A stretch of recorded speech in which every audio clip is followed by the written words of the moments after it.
One thing a lot of shmups are often known for is their soundtrack. There are tons of great ones out there, and when you hear that soundtrack, you instantly recall the game. Eschatos, on the other hand, goes one step further. After playing it, all you'll need is to read or see the word Eschatos, and you'll immediately start hearing the soundtrack in your head. It's that memorable. And while it may seem odd to start a shmup review by talking about the soundtrack, it makes sense here because everything that makes Eschatos so great is inextricably linked to its music. The soundtrack is fast, bouncy and energetic, and that is exactly how the game plays, and that is exactly what makes it such an incredible experience. Sure, it's got great mechanics and scoring and extra features, and we'll get to those, but what sets Eschatos apart from everything else and makes it such a favourite of so many people is just its exhilarating, relentless sense of energy, momentum and sheer joy, and a lot of that comes from its stellar soundtrack. It also comes from the non-stop nature of the gameplay. And by non-stop, I don't mean very little let up in the action, although that is true. Lots of shmups do that. What I mean is that the game takes you on one continuous journey from a city on Earth, across some grassy plains and ancient pyramids, then up through the atmosphere and into a raging space battle, then onwards to the moon. And in all that time, the game never once breaks its flow or cuts to a new environment. Everything runs together seamlessly. And it's never been more seamless than on this new Switch edition. In previous versions, the game would pause briefly and occasionally between waves to load the next section. But that is now gone, and the game transitions smoothly from one wave to the next, from one brilliantly worked set piece to another, and it's never felt more like one grand, majestic adventure than it does now. But all this character and pace and atmosphere would be for nothing if it weren't backed up by awesome gameplay mechanics, and fortunately in Eschatos the shooting action more than lives up to the breathless nature of its presentation. On paper things look pretty simple. In original mode you have a wide shot, a straight shot, a shield and bombs. In other words, pretty standard fare on the surface of things. However, almost every one of these is handled just that little bit differently in Eschatos, and this gives the game a truly unique feeling. For a start, bombs do not come in a stock that you can choose to detonate as and when you wish. Instead, they appear from inside these kind of satellite things, and then they zigzag down the screen. To set them off, you have to run into them, at which point they will go off instantly and clear the screen of bullets, although the damage they deal to enemies is not particularly massive. You'll see these pretty often as well, and bombs are not the occasional last-ditch save they usually are, but a commonly used part of regular gameplay. Your two shots are interesting too. Usually when you have a spread shot and a straight shot, it is the spread shot that's more beginner friendly, as it allows you to blanket the whole screen with fire. In Eschatos, however, those roles are almost reversed. The straight shot, which is more powerful, is probably the easier shot to use and acts as the kind of standard shot.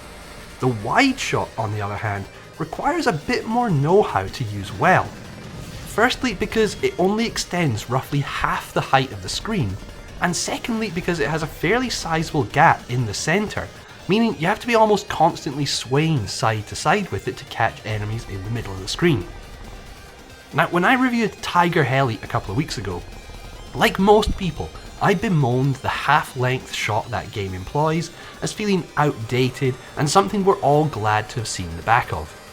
But in Eschatos I have no such complaint, and the reason is because Eschatos is built around switching between your two shot types, and this short-range wide shot is incredibly useful for taking out the huge numbers of enemies who, much like grandmothers on a bus in rural China, do not give a rat's ass about notions of personal space. And this is something that actually massively contributes to the sense of velocity and relentlessness the game is so successful at generating. In cave games, for example, games which are hardly known for being relaxing, there are often enemies who swoop in and take up a position near the top of the screen to fire off a barrage of shots for you to dodge. In a lot of older shmups, enemies creep in from the top of the screen, then creep inexorably towards you. In Eschatos they do both. They do swoop in at first, but then they keep on swooping at very high speed and right into your face, and you will often be taking them out at point blank range with your wide shot from both sides at once and at a rate of a couple of dozen per second. Something that, by the way, feels awesome.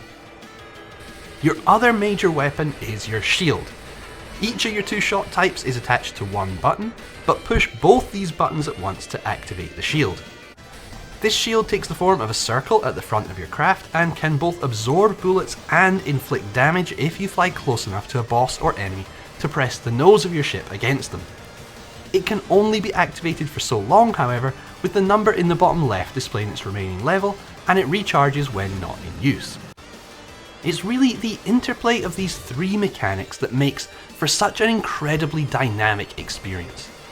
You will be switching constantly between deliberately tracing and picking off individual enemies from afar with your narrow shot, spraying your wide shot across the width of the screen to take out dozens of missiles or popcorn formations all at once, then zooming up to the top of the screen to nose your shield against the underbelly of a giant mothership floating somewhere halfway between Earth and the Moon, and then back again because boss fights frequently feature waves of smaller enemies all through the middle of the fight. And this dynamism extends to the way your journey is presented to the player.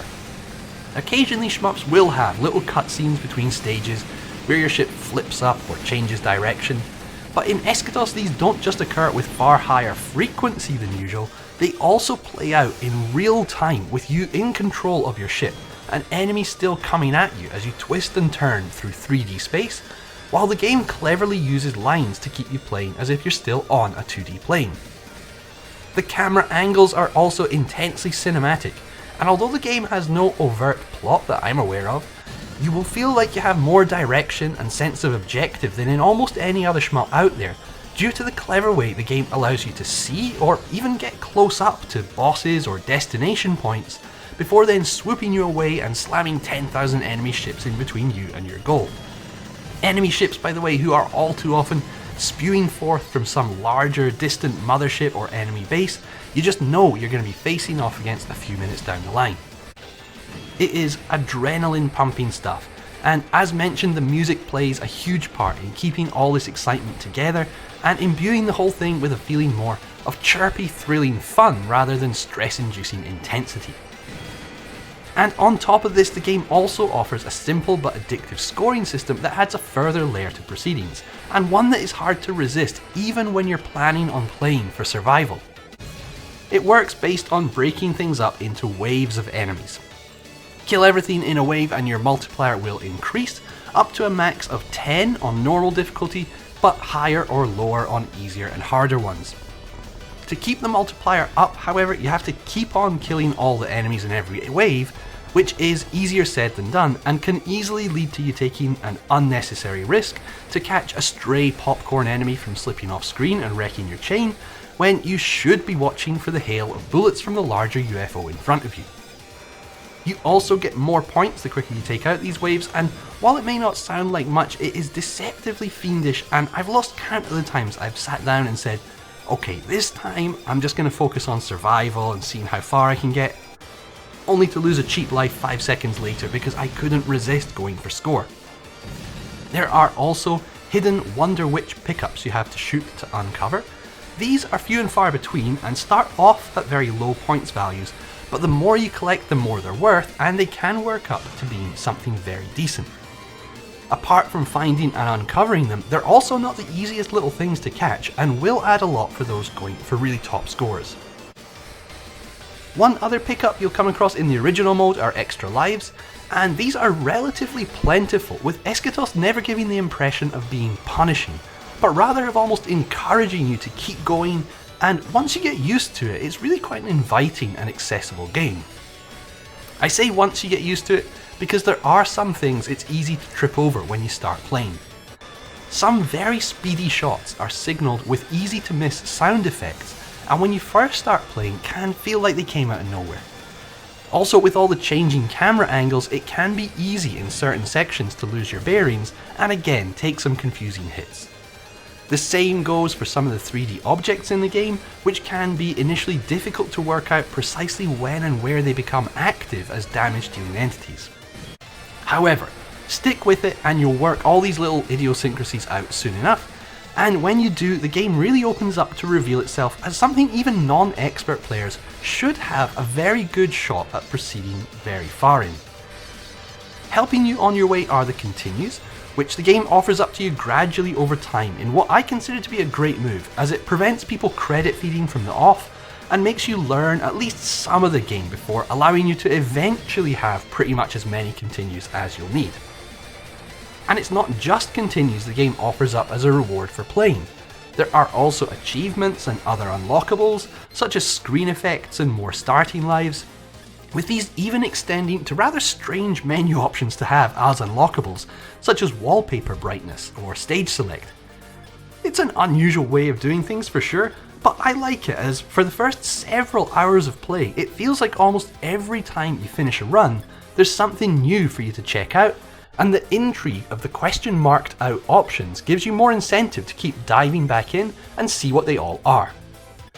Unlocks occur based on your cumulative score, by the way, and so it pays to learn the system and play well rather than mindlessly grinding to increase a play timer. The game has an official number of 26 stages or areas, but these are each very short, and the game is more broken up into 5 distinct sections of roughly 5 areas each, with stage 26 being the final boss battle. Once you've made it to the end once, you'll still have a lot to come back for, as mentioned, the scoring is very addictive and the game does have both online and local leaderboards, as well as replays for all its different modes and difficulties. And yes, it does have further modes.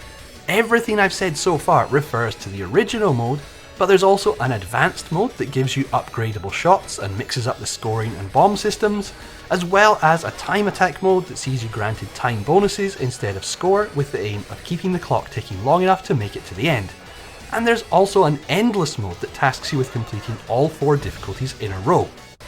There is also an arranged soundtrack, with the originals having been remastered for this release, and all the most important other options like Tate mode and remappable controls are present and correct.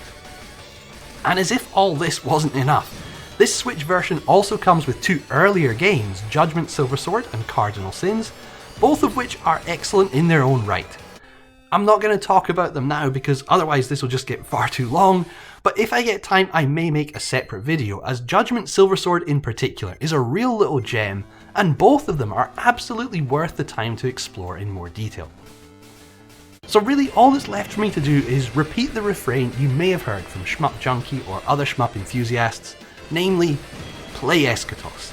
No excuses, just go play the game. It gets a 9.5 out of 10 for me, and while it's currently Japan only, Qute Games have confirmed there will be a Western release, and personally I would be very surprised if there wasn't a physical on the horizon as well. I look forward to seeing people's thoughts on this one, as it has been out for many years on Steam and 360 and has developed a really positive reputation that only seems to be growing with time, and is only likely to grow further now it's on Switch, and soon I believe on other modern consoles.